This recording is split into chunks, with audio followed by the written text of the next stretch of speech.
But we planned our lesson in 4 phases. And I think that was really important for online learning, because young people had to feel a familiar structure to all of their lessons. When we talk about remote learning, a familiar and repeat structure is absolutely key.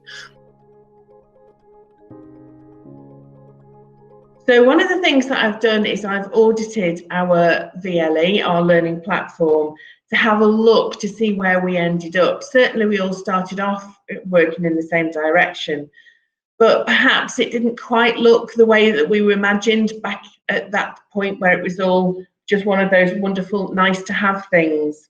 You know, I think as teachers, we work on trying to pack as much as we can, as much information as we can into PowerPoint screens, but what would those actually look like on the devices in the hands of the children?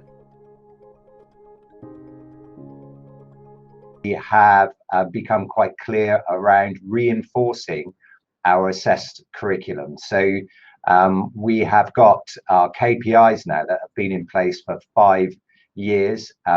Over the last term, it was my job to stack them through full of exemplar standards and full of learning locker resources and extension resources.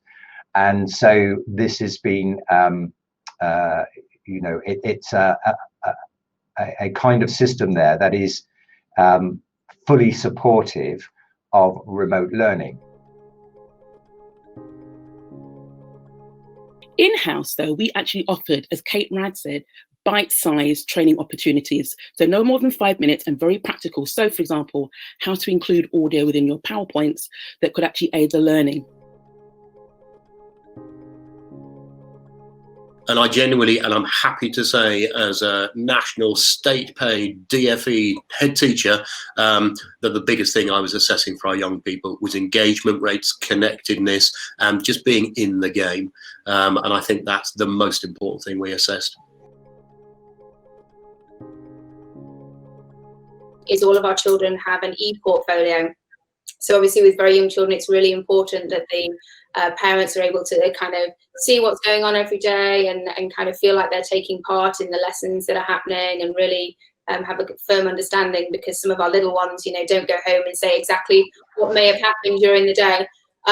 So all of our children kind of have been totally kind of trained in how they kind of get onto the app, they take photos of their learning, and that's kind of all uploaded onto an e-portfolio, and the parents then have to make comments, and they do. So you get this really beautiful interaction that's happening daily, multiple times a day, going backwards and forwards with the parents. And we're also able to kind of update any rewards that are given out, any issues that we might have, reading records and things. So it's just this really beautiful kind of platform for us to be able to feel like we're having those door conversations that you would usually have in a primary school. And I want to celebrate everybody who has grasped the unprecedented issues that we've had with COVID-19 and how you've been able to manage and find the fizz, to celebrate it and to put it on a global platform. Whether you use Frog or not, the most crucial thing is that we find out how we can engage our students, develop our teachers to be even better than what they already are, and to be okay sometimes when things don't go quite right. Peer-to-peer support, the dominant features. At the fore, however, is great teaching and an understanding of learning, structured teaching with clarity of explanation and scaffolding and personalised feedback.